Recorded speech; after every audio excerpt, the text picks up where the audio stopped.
बच्चों, ये वीडियो आपको दो बातें डिटेल में डिस्क्राइब करके बताएगा। ठीक है,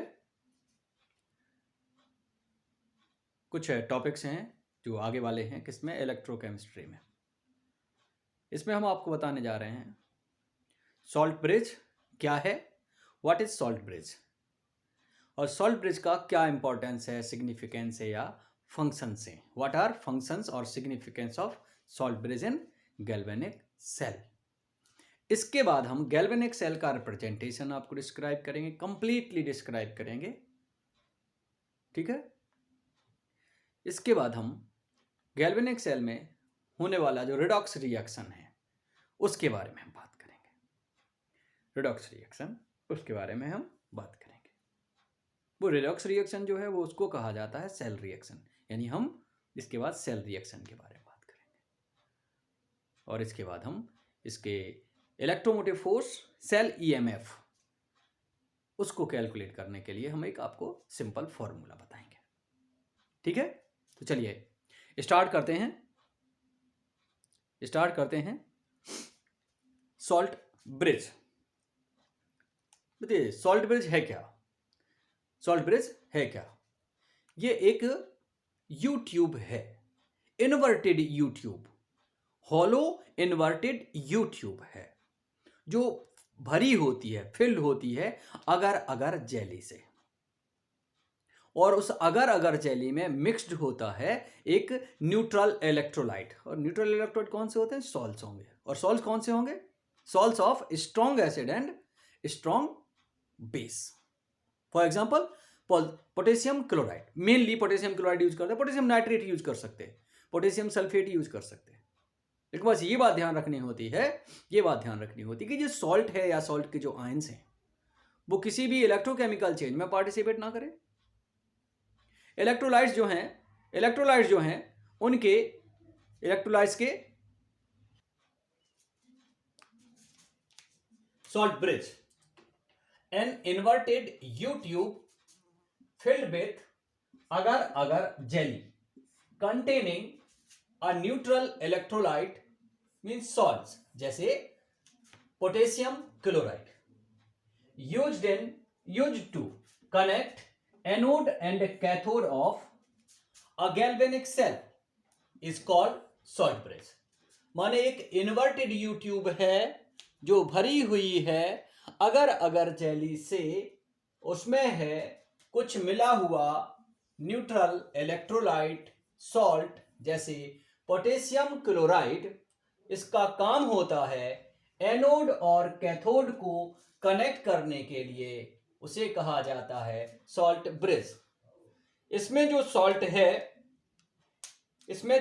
है उस सॉल्ट के लिए हमें कुछ कैरेक्टरिस्टिक याद रखने हैं। Salt used in salt bridge do not react with electrolyte solution in electrodes, means half cells. Its ions do not involve in any electrochemical change। ये बात ध्यान रखनी है। अब हम बात करते हैं सिग्निफिकेंस और functions of salt bridge. So functions of salt bridge in galvanic cell are as below. ये फॉर्मेलिटी है, हमेशा लिखते हैं हम।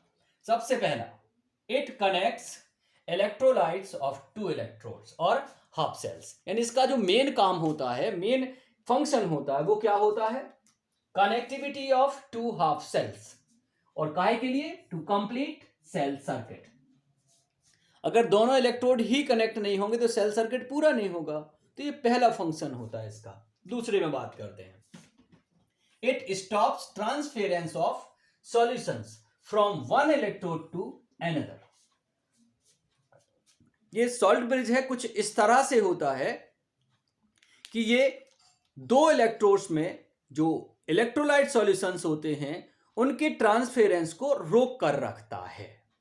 It stops transference of electrolyte solutions from one electrode to another. ठीक, ये दूसरा है। तीसरी बात याद करके रखनी है, it maintains electrical neutrality of both half cells और इलेक्ट्रोड्स। भैया हाफ सेल्स में क्या है?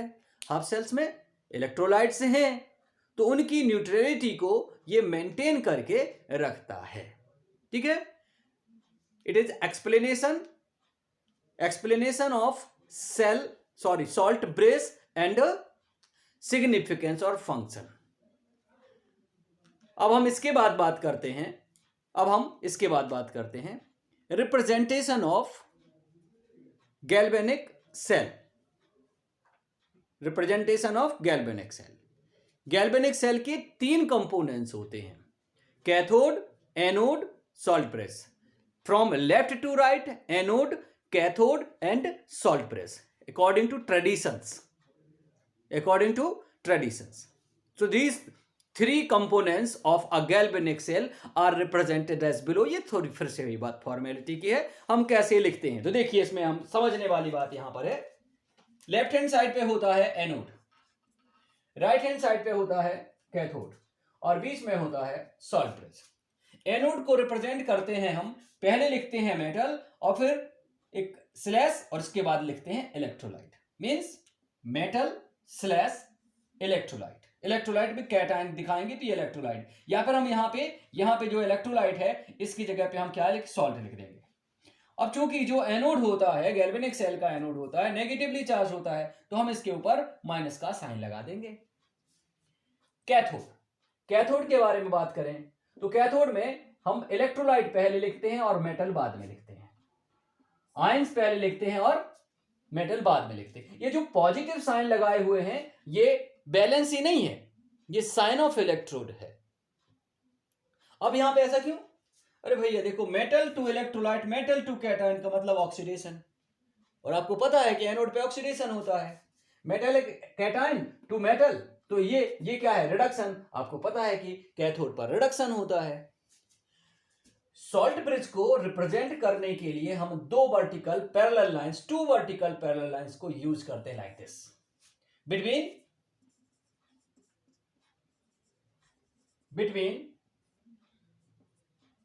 Anode and cathode. ठीक है, अब जब हम इन तीनों पार्ट्स को एनोड को, सॉल्ट ब्रिज को और कैथोड को सिस्टमैटिकली लिख देंगे तो हमें मिल जाएगा cell representation.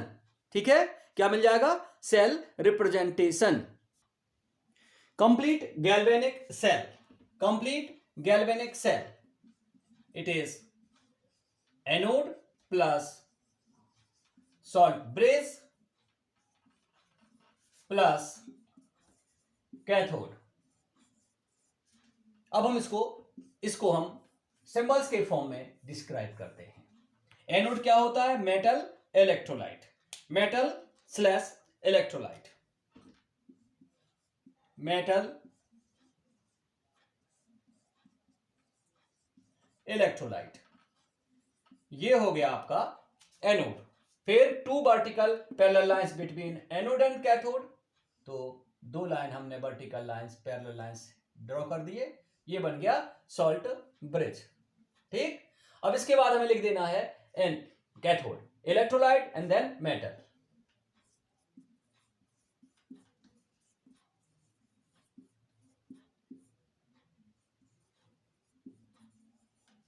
Metal 1, metal 2, electrolyte 1, electrolyte 2। Anode is negatively charged, cathode is positively charged. This is complete representation of a galvanic cell. Complete representation of a galvanic cell. ठीक है, अब एक एग्जाम्पल देते हैं आपको।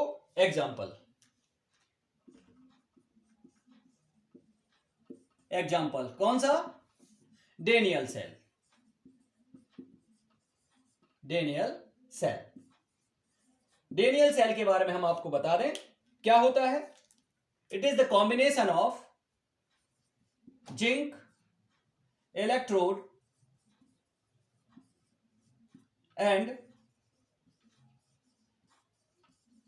Copper electrode. Zinc electrode is anode, zinc electrode is anode, copper electrode is cathode. तो Daniel cell representation क्या होगा?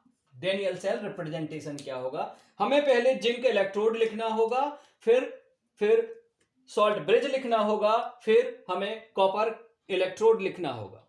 बट जिंक इलेक्ट्रोड एनोड है, कॉपर इलेक्ट्रोड कैथोड है, तो उसी के अकॉर्डिंगली हमें इनको रिप्रेजेंट करना होगा। देखिए ये बनेगा इनका representation. Zinc metal, zinc sulphate, it's electrolyte, okay, and then salt bridge, copper sulfate, this is electrolyte, and copper metal, this is electrode, anode and cathode। इसको हम आयंस के फॉर्म में भी लिख सकते हैं। Zinc cations, salt bridge copper cation copper, copper positively charged, zinc negatively charged, okay. ये है रिप्रेजेंटेशन ऑफ डेनियल सेल। बड़ा सीधा साधा हिसाब किताब रखना है। कैथोड और एनोड को आइडेंटिफाई करो। कैथोड है जिंक, सॉरी कैथोड है कॉपर और एनोड है जिंक। तो जिंक मेटल पहले और सल्फेट बाद में, जिंक सल्फेट बाद में।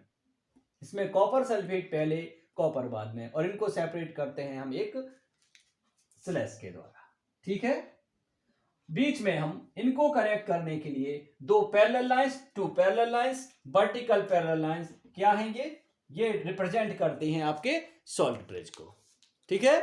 This is representation of galvanic cell. दो पैरेलल लाइन के पहले एक हाफ सेल, दो पैरेलल लाइन के बाद दूसरा हाफ सेल। हाफ सेल क्यों भैया? जो single electrode of galvanic cell है उसे हाफ सेल भी कहा जाता है।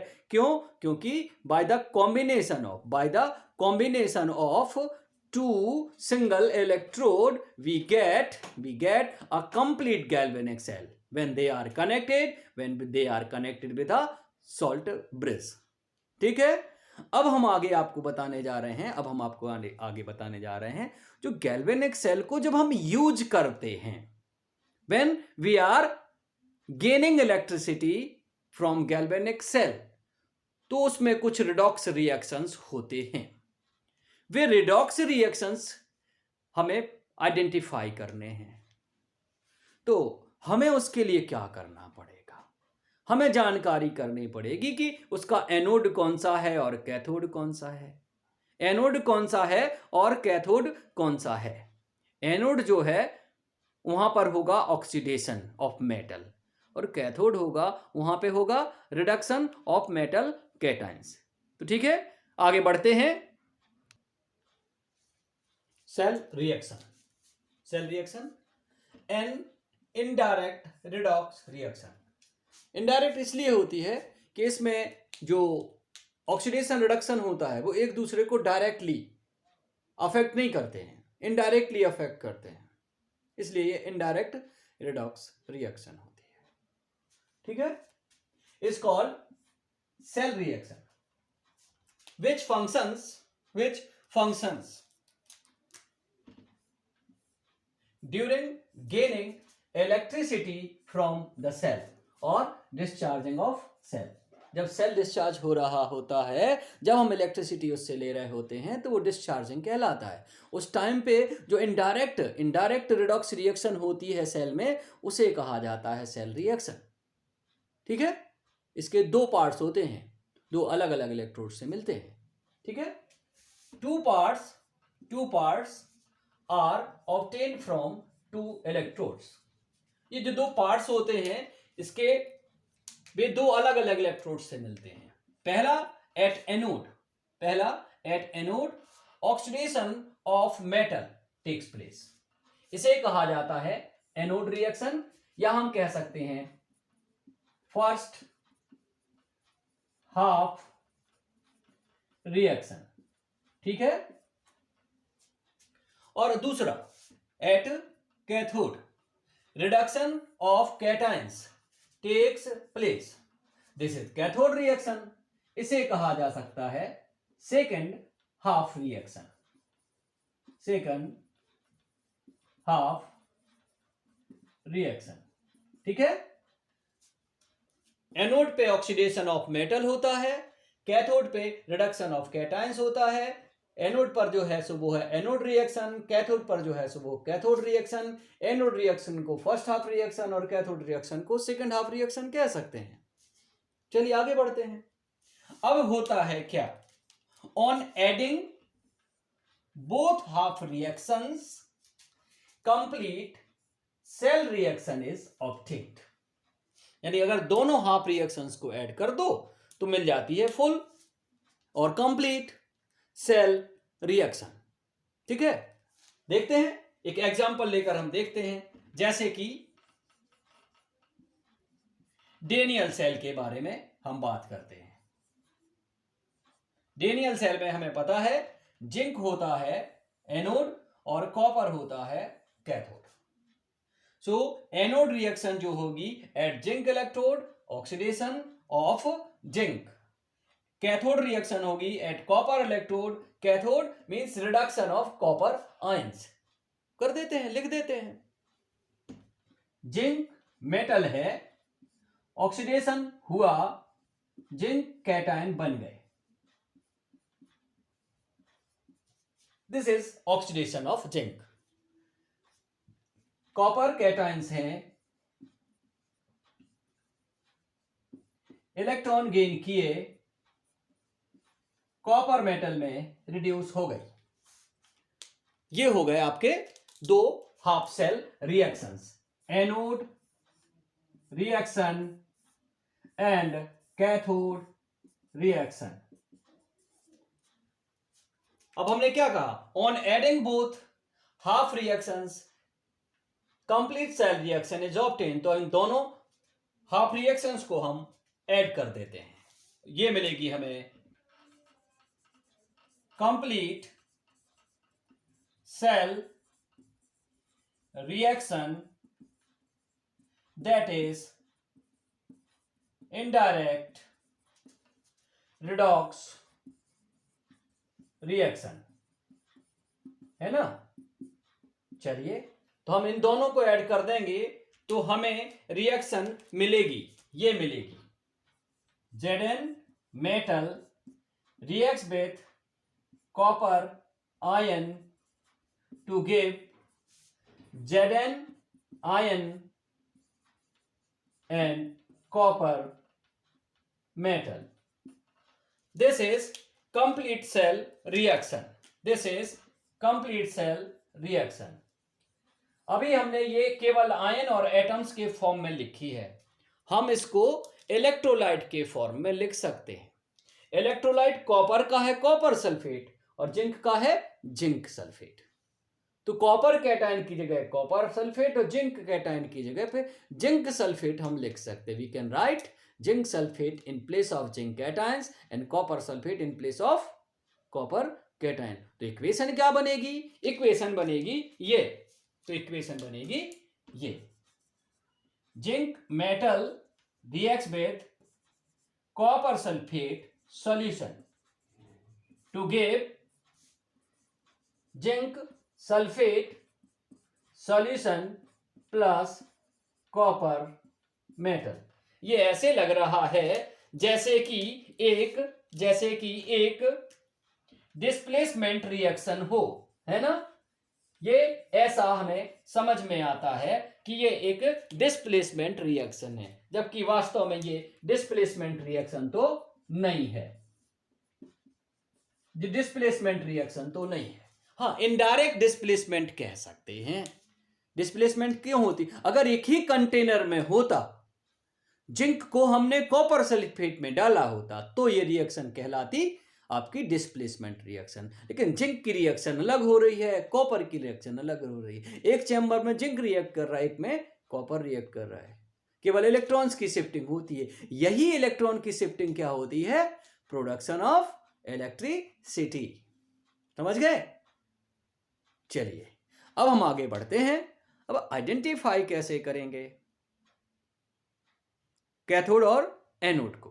भाई हमें इलेक्ट्रोड दे दिए गए, अवेलेबल करा दिए गए, तो हम उनको कैसे आइडेंटिफाई, भैया कौन सा कैथोड है कौन सा एनोड है? हमें तो अलग अलग दो मेटल इलेक्ट्रोड बता दिए गए। ये बताएंगे हम आपको नेक्स्ट वीडियो में। ठीक है? इस वीडियो में हम आपको आगे जो फाइनली जो हम बताने जा रहे हैं एक छोटा सा फॉर्मूला, उसके बारे में भी डिटेल्स में हम बात नेक्स्ट वीडियोज में करेंगे। छोटा सा फॉर्मूला फाइनली हम आपको बताने जा रहे हैं। और वो फॉर्मूला काहे का है? वो फॉर्मूला है आपको electromotive force of galvanic cell. Electromotive force of galvanic cell, ये हमें यहां पे हम फॉर्मूला बता रहे हैं, डिटेल्स में बात करेंगे हम आपको नेक्स्ट वीडियो। तो वो है आपका electromotive force of cell, electromotive force EMF of a galvanic cell. इसको हम ई सेल कहते हैं, इसको हम कहते हैं ई सेल। ये वैल्यू होती है ई कैथोड माइनस ई एनोड। ये फॉर्मूला है। ठीक है? ये फॉर्मूला है। फिलहाल केमिस्ट्री में हमें इसी की रिक्वायरमेंट होती है। इनकी डेफिनेशन, इनकी एक्सप्लेनेशन की हमें खास जरूरत नहीं है। ये क्या है? ये है आपका ई सेल। क्या? Electromotive force of galvanic cell. E cathode क्या है? ई कैथोड क्या है? Reduction potential, reduction potential of cathode. और ये क्या है? Reduction potential of anode. Reduction potential of cathode, reduction potential of anode. ठीक है? ये फॉर्मूला में यूज करना होता है electromotive force of galvanic cell को डिटरमाइन करने के लिए। ठीक है? तो अभी हमने इसमें आपको बताया, आप सबसे पहले हमने सॉल्ट ब्रिज का इंपॉर्टेंस बताया, सॉल्ट ब्रिज क्या है। इसके बाद हमने आपको गैल्वेनिक सेल का रिप्रेजेंटेशन बताया, इसके बाद हमने सेल रिएक्शन के बारे में बात की है। सेल रिएक्शन के बारे में भी हमने बात की है। ठीक? सेल रिएक्शन कंप्लीटली कैसे ऑब्टेन करते हैं वो भी हमने इसमें डिस्क्राइब किया। और ये जो फाइनली हमने जो बात की है, ये क्या बात है? Electromotive force of galvanic cell माने ई सेल। इसको हम कैसे कैलकुलेट करेंगे इसलिए हमने फॉर्मूला बताया। अब नेक्स्ट वीडियोस में आपको इन सारे के सारे टर्म्स का एक यूज बताएंगे, एप्लीकेशन बताएंगे। मतलब गैल्वेनिक सेल के लिए हमें इलेक्ट्रोड्स दे दिए गए, two separate electrodes, two different electrodes हमें दे दिए गए with their electrode potential standard reduction potentials. या तो वो दे दिए गए, लेकिन रिडक्शन पोटेंशियल की जगह ऑक्सीडेशन पोटेंशियल भी दे सकता है। लेकिन हमें एनालिसिस करना है काहे के बेस पे? देखिए हमने क्या यहां पे क्या लिखा हुआ फॉर्मूले में? Reduction potential. ठीक है? इसके बेस पे बात करनी है। कुछ एक छोटी छोटी बातें और हम आखिर में बता रहे हैं। हमें आइडेंटिफाई करना पड़ेगा। भाई दो इलेक्ट्रोड्स के हमें इलेक्ट्रोड पोटेंशियल दे दिए, तो अब हमें आइडेंटिफाई करना पड़ेगा उनमें से कौन सी मेटल बनाने वाली है एनोड और कौन सी मेटल बनाने वाली है कैथोड। ये काहे पे डिपेंड करता है? ये डिपेंड करता है रिएक्टिविटी ऑफ मेटल्स पे। जो मेटल ज्यादा रिएक्टिव होगी वो आसानी से ऑक्सीडाइज होती है, और जो कम रिएक्टिव होती है वो मुश्किल से ऑक्सीडाइज होती है। उसके कैटायंस आसानी से रिड्यूस होते हैं। इसी के बेस पे हम आइडेंटिफाई करेंगे क्या? एनोड और cathode of any galvanic cell. ये जो हमने बाद में आपको इंट्रोड्यूस किया, ये सारा का सारा हम आपको नेक्स्ट वीडियो में प्रोवाइड कराएंगे। ओके।